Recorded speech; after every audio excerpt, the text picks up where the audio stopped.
হাইস্কুলৰ সন্মুখত এই ছাত্ৰ সন্থা আৰু ভাৰতীয় জনতা পাৰ্টী কাৰ্যকৰ্তাসকলৰ মুখামুখি সংঘৰ্ষ চাব। আপোনালোকে চাওক কি উত্তেজিত পৰিৱেশ হৈ উঠিছে এই ছাত্ৰ সন্থাৰ কৰ্মীসকলক চাওক।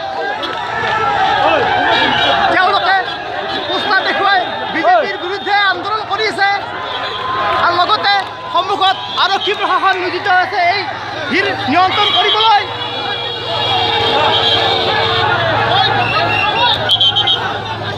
আমি ভাৰতীয় জনতা পাৰ্টীৰ কৰ্মীসকলক দেখুৱাবলৈ চেষ্টা কৰিছোঁ।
সৰ্বানন্দ সোণোৱাল দেৱক ইয়াতে অপমান কৰিছিল।